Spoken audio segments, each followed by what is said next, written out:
اپنے جانثاروں کی لاشیں اٹھا اٹھا کر نڈھال ہو چکے ہیں، لیکن شجاعت حیدری کی جھلک اب بھی چہرے پر چمک رہی ہے۔ شیر خدا کے شیر اپنے تمام اثاثے لٹانے کے بعد خود گھوڑے پر سوار ہوتے ہیں۔ حضرت بی بی زینب رکاب تھامتی ہیں۔ یزیدی لشکر جب تلوار حیدری کو میدان میں دیکھتے ہیں تو ایک دفعہ ہلچل مچ جاتی ہے۔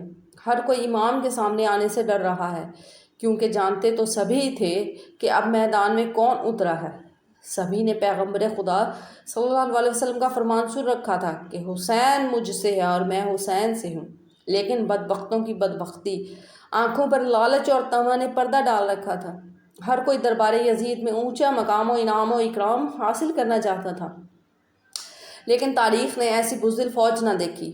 سبھی ایک دوسرے کا منہ دیکھ رہے تھے کہ شاہ سوار کربلا کا مقابلہ کون کرے گا۔ شجاعت حیدری کے وارث کو دیکھ کر یزیدی فوج نہ صرف انفرادی جنگ بند کر دی بلکہ اجتماعی حملہ کرنے کی بھی کسی کو جرأت نہیں ہو رہی تھی۔ جی یہ وہی شاہ سوار ہیں جن کے بچپن میں ہی ان کی شہادت کی خبریں عام تھیں۔ ایک دفعہ حضرت جبریل امین حضور صلی اللہ علیہ وسلم کی بارگاہ میں حاضر ہوئے کہ وہاں حضرت امام حسین بھی تشریف لے آئے اور حضور صلی اللہ علیہ وسلم کی مبارک گود میں بیٹھ گئے۔ جبریل امین نے عرض کیا، اے اللہ کے رسول، آپ کی امت آپ کے اس بیٹے کو شہید کر دے گی۔ حضرت جبریل نے مقام شہادت بھی بتایا اور مٹی بھی پیش کی۔ معجم کبیر جلد نمبر 3 صفحہ نمبر 108 اور حدیث نمبر 2817۔ اب حال یہ ہے کہ نواسہ رسول صلی اللہ علیہ وسلم میدان کی طرف بڑھ رہے ہیں اور یزیدی فوج دور سے تیر چلا رہی ہے کہ کہیں اگر یہ ہمارے قریب پہنچ گئے تو ہم نہیں بچ پائیں گے۔ امام علی مقام کو تیر لگ چکے ہیں۔ شمشیر حیدری پر پورا لشکر یکبارگی سے حملہ آور ہوتا ہے۔ خوف کے مارے فوجیوں کی گردنیں کٹ رہی ہیں۔ سینکڑوں یزیدی فوج جہنم واصل ہو چکی کہ اچانک امام علی مقام کو اذان کی آواز آئی اور آپ نے اپنی تلوار روک دی اور نماز پڑھنے کی مہلت مانگی۔ یہی وہ وقت تھا جب شمر کے جوش دلانے پر مالک کندی نے پیچھے سے ایک ایسا وار کیا کہ تلوار کلہ مبارک کو کاٹتی ہوئی سر تک پہنچ گئی۔ خون کا فوارہ نکل پڑا۔ جیسے جیسے وقت گزرتا گیا امام کے جسم پر تلواروں، نیزوں اور تیروں کے زخم بڑھتے جا رہے تھے، لیکن پھر بھی کسی کی ہمت نہ تھی کہ شجاعت کے اس کوہ گراں کو شہید کر سکے۔ شمر ملعون کے کہنے پر سب نے تیروں کی برسات کر دی۔ خلیب نے یزید نواسہ رسول کا سر کاٹنے کے لیے آگے بڑھا، لیکن ہاتھ کانپ گئے۔ پھر شکی القلب بدبخت اور ذلیل سنان بن انس آگے بڑھا اور انعام و اکرام کی لالچ میں امام علی مقام کا سر تن سے جدا کیا۔ ملعون ابن زیاد کے حکم پر تمام سر نیزوں پر چڑھا دیے گئے اور جسم اطہر کو گھوڑوں کی ٹاپوں تلے پامال کیا گیا۔ شہادت حسین انسانی تاریخ کا غیر معمولی واقعہ ہے کہ پیغمبر کے پیروکاروں نے اپنے نبی صلی اللہ علیہ وسلم کے نواسے کو بے دردی سے شہید کر کے اس کا سر اقدس نیزے پر سجایا۔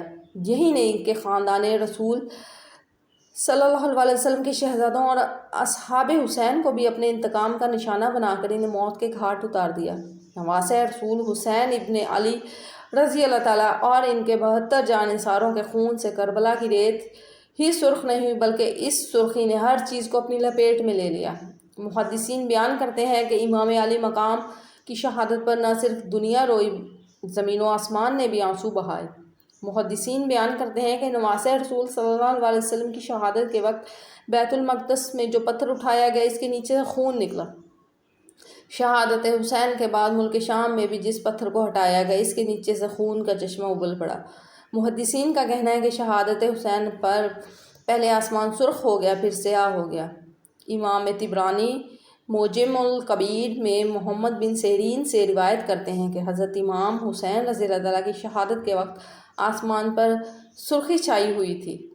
کتاب دلائل الاموات البیہقی میں یہ روایت نقل کی ہے کہ حضرت علی بن مظہر نے اپنی دادی سے یہ روایت کی ہے کہ انہوں نے امام حسین کے زمانہ میں کم عمر وہ دوشیزہ تھی۔ اس وقت آسمان کئی دنوں تک جمے ہوئے خون کی مانند ہو گیا تھا۔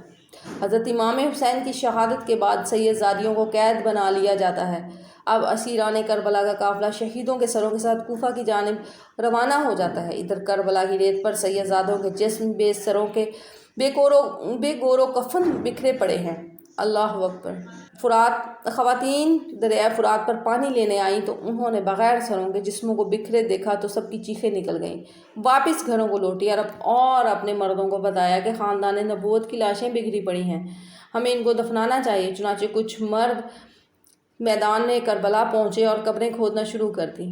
سبھی جنازہ پڑھنے کے لیے تیار تھے کہ اتنے میں گھڑ سوار شخص آیا اور امام حسین کے جسم کے ساتھ لپٹ کر رویا۔ اس شخص کا رعب و دبدبہ اتنا تھا کہ ان کے لیے مصلی خالی کر دیا گیا۔ انہوں نے نماز جنازہ پڑھایا اور پھر ایک ایک جسم کا نام پکارتے اور دفن کرتے رہے۔